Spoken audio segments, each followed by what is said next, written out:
Wow, that did not take long at all. That did not take long at fucking all.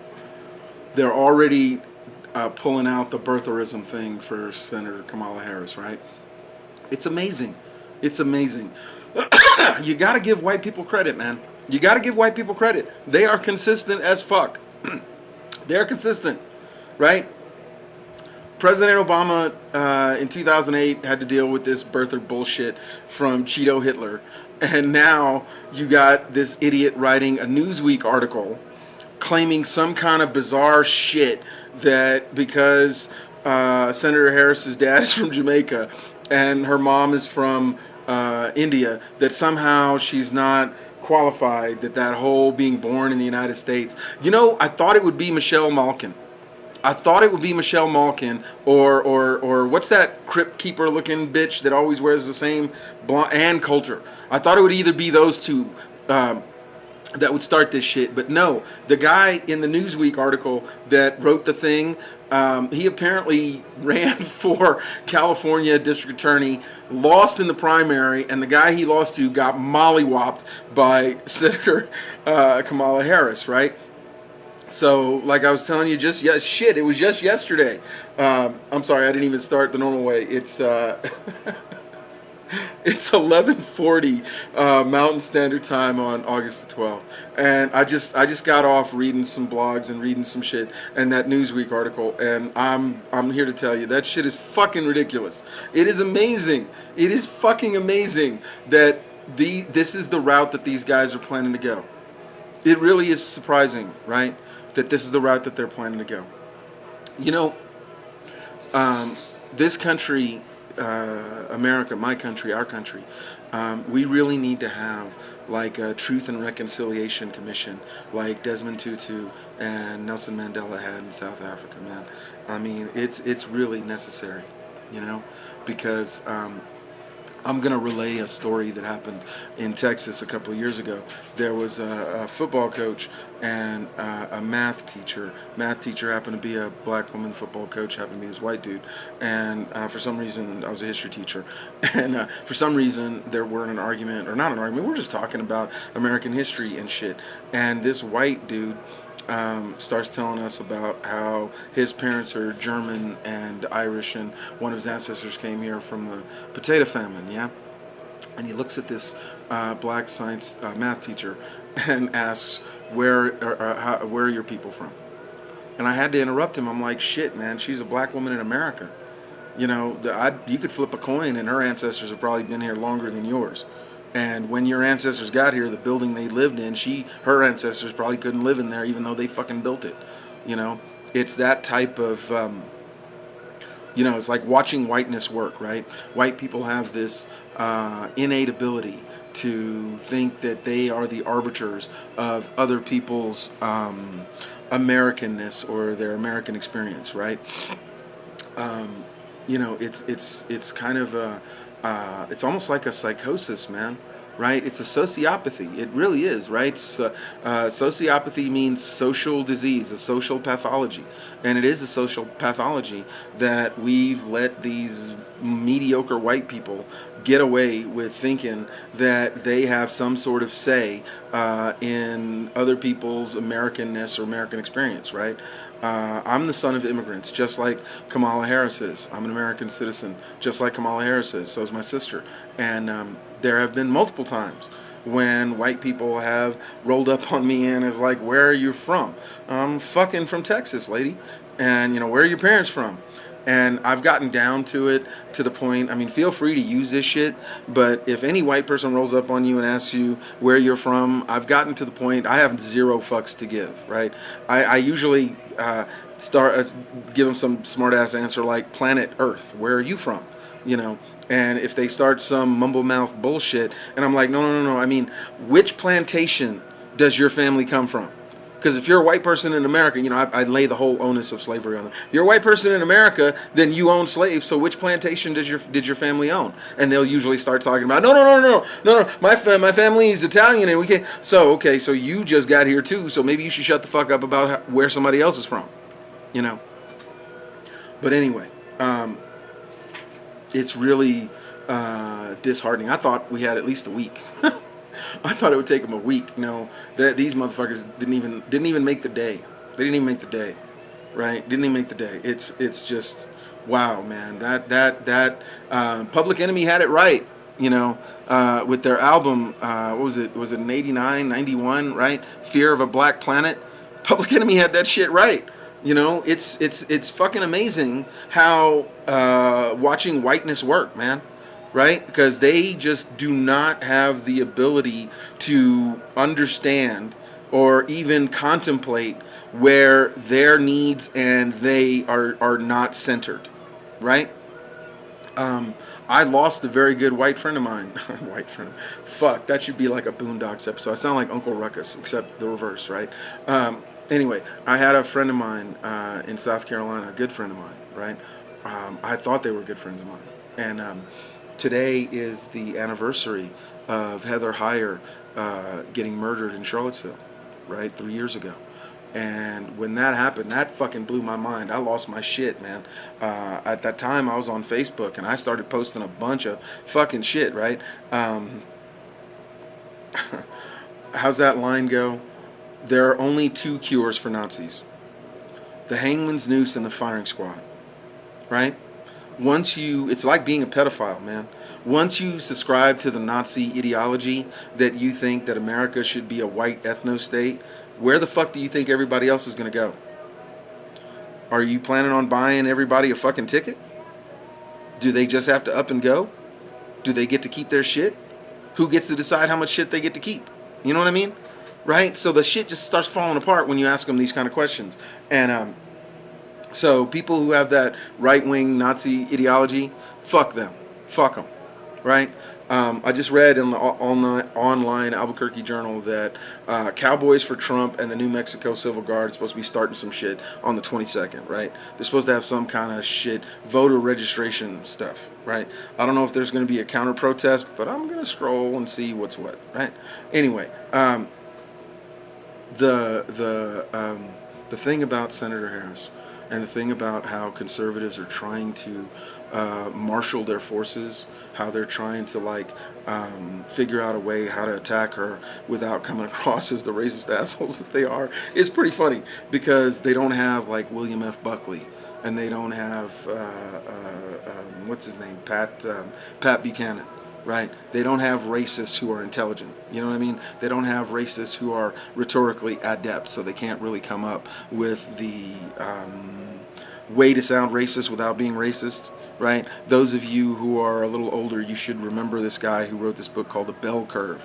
That was a racist motherfucker, and he was basically saying that black and brown people are not as smart as white people, except for Asians and Chinese people. It's fucked up. It was all in the 90s. It's called the Bell Curve. And they promoted that shit, right? So, you don't have that kind of quasi-intellectual backing for their racist bullshit, so they got to figure out a different kind of way to come at it. And like I was telling you in the other video, they got to be real careful. They got to be real careful on how they approach Jamaica and the Caribbean and the slave trade that was there. They have to be real fucking careful, right? Especially when it comes to Haiti and Jamaica and Trinidad and Tobago, all of those places. They have to be real fucking careful, right? Like I was saying today, whenever the fuck I said it, right? Like I was saying, the American educational system is shit. It's like horrendously bad.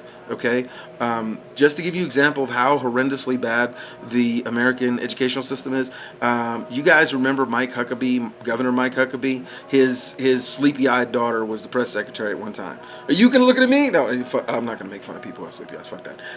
But sleepy-eyed daughter. Anyway, Mike Huckabee back in the early 2000s, like 2004, 2005, Mike Huckabee came up with a children's book of American history. No shit. It's fucking horrible. I mean, there's some shit in there that's like, what country are you talking about? Because it's like, it's just bizarre, right? If you go to YouTube or even if you go on Google, I don't know if it's still available, but I think Rachel Maddow did a special on it, or not a special, but a thing on it about how they're corrupting the educational system. So there's a lot of people in America that have like no fucking clue that there was slavery in Jamaica, right? Like earlier today, I saw some blog post of some moron saying that Kamala's father, Senator Harris's father, owned slaves in Jamaica. There was slavery in Jamaica in the 50s? What the fuck are you talking about? What are you talking about? What in the fuck are you talking about? Right? It's just bizarre, right? It's just bizarre. This idea for white people that, and it's not just white people, it's evangelicals too, right? You're going to find that the Christian church, especially in black Christian churches, man, there's a lot of black evangelicals. They don't support Trump, but they will tell you to their fucking face, they'll tell you to your face that slavery was good for their people, that they brought them here and exposed them to Christ or whatever the fuck, man. It's amazing, right? So do not discount how they're going to approach this, right?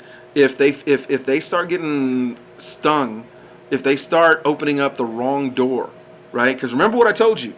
If they start talking about Jamaican slavery, the slavery in Jamaica and the slavery in Trinidad and Tobago, they're going to have to talk about the slavery in Haiti. And if they start talking about the slavery in Haiti, right? I just saw a book, Barnes and Noble's online. Don't use Kindle, man. Kindle's a piece of shit, right? It just doesn't respond. I had to get a refund on like 250 books that I had on Kindle, right? But Barnes and Noble's has this book called the Jacobins of Haiti, or the Haitian Jacobins, or the Jacobins of the Caribbean, or some shit like that. I'm sorry, I only saw it a little bit, and I wanted to buy it, but it would take like 6 weeks to get here. I think it's something like that, Haitian Jacobins, or Caribbean Jacobins, or Jacobins of Haiti, or something like that. That book and Avengers of the New World. If you want a really deep look and an honest look at what happened in Haiti and how Haiti got its freedom and what it did to the French Empire and how it helped America, right? What Dessalines and Toussaint did by overthrowing the French colonial slave plantation in Haiti was to inflict such a damage to the French Empire that within a year, they were losing plantations throughout the Caribbean, throughout the Spanish Main, right? And they could not back up and maintain their plantations and maintain the French Empire, right? American history books every school child in America, if you went to public school in America, you know about the Louisiana Purchase, right? If you went to public school in America, you know about the Louisiana Purchase, right? You know about the Louisiana Purchase, right? French sold Louisiana for like 10 cents an acre, 100 million acres, right? From the mouth of the Mississippi at New Orleans, way the fuck out there to Jackson Hole, Wyoming, right? All that shit. Well, here's what they don't tell you in the history books. France had to make that sale because of what Haiti had done. France had to make that sale because of what Dessalines and Toussaint did, right? When the Haitians fought for their freedom, it caused the other island plantations to fight. Remember what I told you, right? Blood is thicker than water, right? The blood of the pact is thicker than the water of the womb. So when all of those different slaves at the different plantations, the Arawak, the Tanawai, all those Indians, and the Indians from India, and the Africans, they all bonded together, and they kicked the shit out of the French, out of the Spanish Main. The French lost so much fucking money that they had to sell the Louisiana Purchase. They had to sell that shit. They had no choice. They were going flat fucking broke.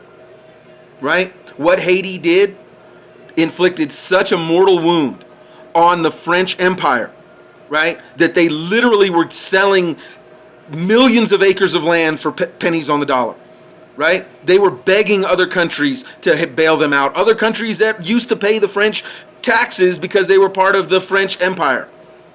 They dismantled it, right? So that's what I'm saying. The Republicans, the conservatives, they got to be real careful how they attack Kamala Harris. Because if they come at Kamala Harris about slavery in the Caribbean, a lot of Americans, just like with the Tulsa race massacre, right? A lot of white people, a lot of black people. Hell, I knew black people that had no fucking clue that Tulsa happened. Right? Just like the people were finding out about Tulsa and it's like, holy shit, how did I go to school and not know about this? right? There's a great YouTube video of a young man who's a doctor who went to Tulsa, University of Oklahoma, Tulsa Medical School, and he's like, I grew up in Greenwood Avenue and I had no fucking clue this happened, right? So if they keep pushing this Caribbean shit, this Jamaican slavery shit against Kamala Harris, a lot of Americans are going to get a rude fucking awakening. They're going to get a rude goddamn awakening, right? The Louisiana Purchase was caused because of what the Haitians did, right? What Dessalines and Toussaint and the other freedom fighters, right? One man's freedom fighters, another man's terrorists. Remember that, right? These freedom fighters, they caused the French Empire to collapse within 5 years. Haiti got its independence in 1791. Look up when the Louisiana Purchase was made. Look up when France lost their shit. Look it up. Okay? When Haiti went and Dessalines and Toussaint and the rest of the slaves said, you know what? If we join together, we could kick the shit out of these white people. And that's exactly what the fuck they did. Okay? Let me give you another example. This is an example from, and I have to give praise or acknowledgement to Malik El-Shabazz. You know, Malik El-Haj-Shabazz. Right? Malcolm X, brother Malcolm. Malcolm X used to tell this story all the time. If you go to YouTube and type in any Malcolm X channel or any Malcolm X video, there's a good chance, like 1 in 3 chance, that you're going to hear this story that I'm going to relay to you from Malik El-Haj-Shabazz, right? It's about a country that used to be called, right, Rhodesia, right? Used to be called, Zimbabwe. Yeah, it used to be called Rhodesia, right? And it's now called Zimbabwe, right? Rhodesia was a French colony. It really was. It was a French and kind of Dutch colony, yeah? And it was brutal, right? It was as brutal as what the Dutch did to the Congo, and it was as brutal as what they did to South Africa. It was brutal, right? And Rhodesia, they also fought back, yeah? Rhodesia fought back, but they were fought back by a small group of people called the Mau Mau's. Brother Malcolm talks about the Mau Mau's. Mau Mau's are fucking impressive as shit, man. You should look these dudes up, right? They are something else, right? And these Mau Mau, they were very small. They were a small group of people. These were not, you know, the whole country didn't rise up. It really didn't. And the Mau Mau's basically started taking over certain sections. The sections that the French and the Dutch needed for money. The mining sections, right, where they were making money. And the Mau Mau basically told them, you can control this mine during the day, but you can't stay here at night. If you stay here at night, you're going to lose men. You're going to lose men, right? Malik El-Haj-Shabazz, brother Malcolm, he loves, in his thing about the Ballad of the Bullet, he loves telling that little story. He's like, all we need is the night, all we need is a blade and for the sun to go down.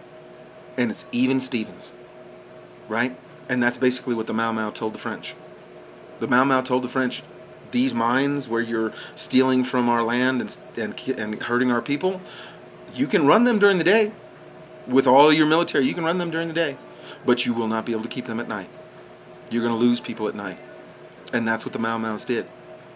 Every night. Every night that the French kept control of those mines or those areas, the Mau Mau's, these groups of people would go in and they just take some of their people. Just be gone. Just be gone. Right? And eventually the French were like, couldn't get anybody to stay the fuck out there. Right? And they couldn't run the mines because they could only show up during daylight hours. And once the sun went down, they better be gone. Because if they were still there when the sun went down, they were through. It was over. Right? It was kind of like how in America they had sundown towns. If you don't know what a sundown town is, look that shit up. Type it in, sundown towns. There were towns in Illinois and Indiana, mostly in Illinois. I think there's still one. There used to be one in the 90s called Loudon in Illinois. It basically had a sign, or it was understood that if you were black or brown, do not let the sun catch your ass in town. Or do not let the sun go down with your ass in town.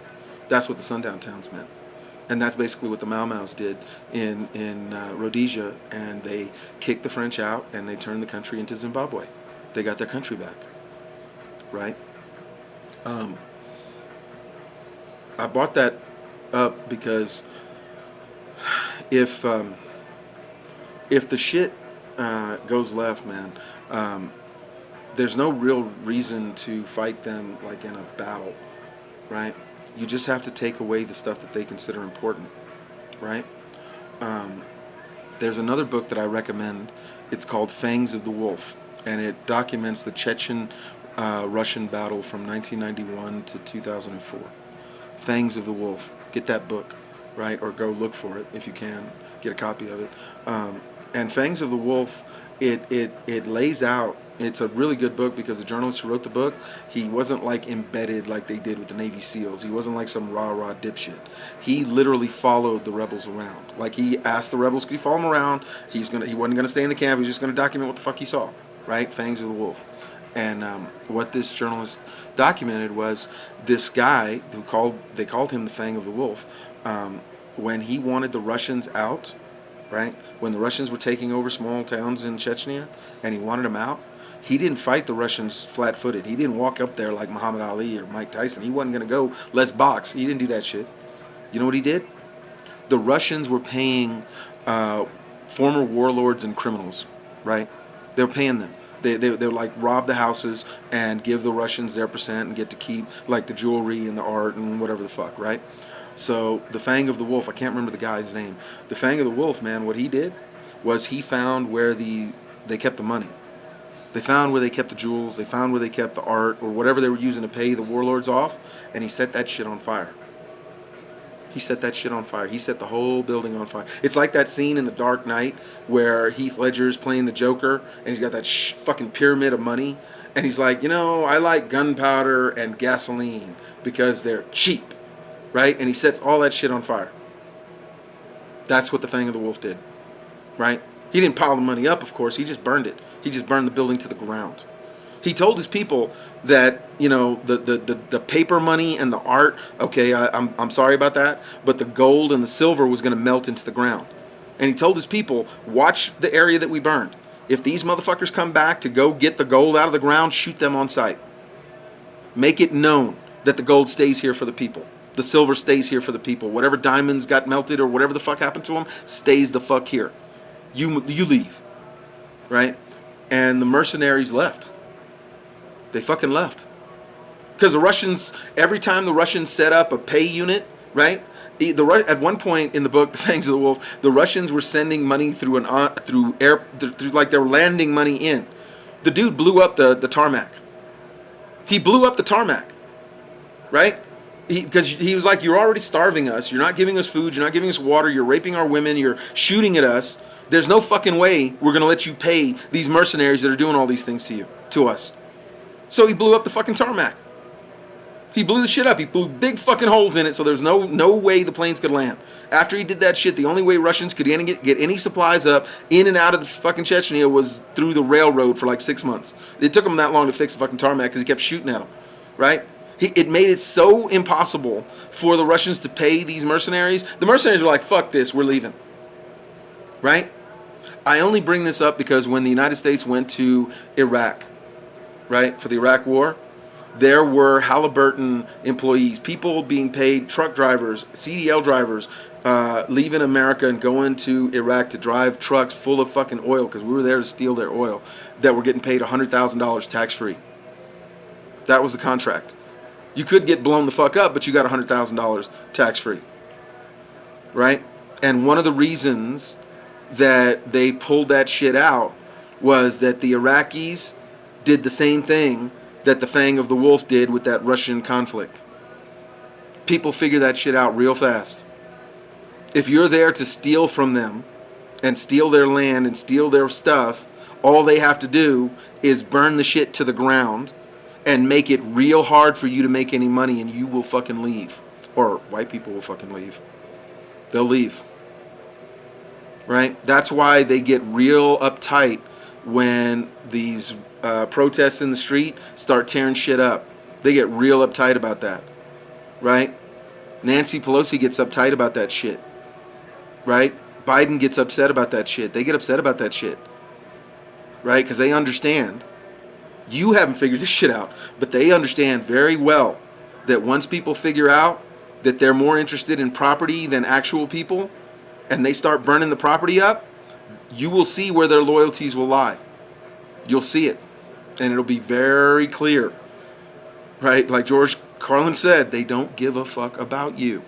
They don't give a fuck about you. They don't. They don't give a fuck about you. They are in a big club and you and I are not in the club. They don't give a fuck about us. They don't. Right? So just going back to what's going on with Kamala Harris, when these fuckheads figure out that pushing that Jamaican slavery thing, they're opening a door that they really don't want to open. They really don't want to open that door. Because if they open that door, the majority of Americans are going to get an education they don't want. And they're not ready for. Just like white America is not ready for that conversation about skin color. White America is not ready for the myth of America being exploded. If it wasn't for what Haiti did and crippling the French Empire, the Louisiana Purchase would have never happened. And westward expansion would have never fucking happened. Right? It would have never happened. A lot of this shit would have never happened if it wasn't for what Haiti did. Haiti's influence on how America became America cannot be understated. Cannot be understated. If you ever have a chance to go to Haiti, is it in Port-au-Prince? It might not be in Port-au-Prince because of the hurricane, but there used to be this 8-foot fucking statue, just like David, like Michelangelo's David is like this gigantic statue. There's this gigantic statue of this African slave, doing the chains apart, the Samson chains apart thing. Looks African, looking up at the sky. And at the base of that fucking statue is "To the Avenger of the New World." If these Republicans and conservatives keep pushing this Jamaican slavery shit, the ancestors are going to listen, and the Avenger of the New World is going to wake the fuck up. And okay. So please look into those books that I was telling you about. The Fangs of the Wolf, right?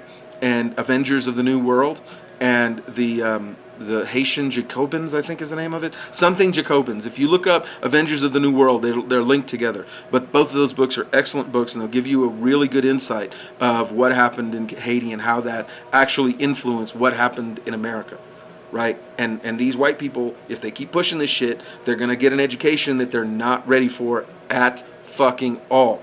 Y'all be safe. The 22nd, Cowboys for Trump, and the rest of these fucking New Mexico jackasses are supposed to be around here somewhere. Let's see what's what and who's who, yeah? Peace.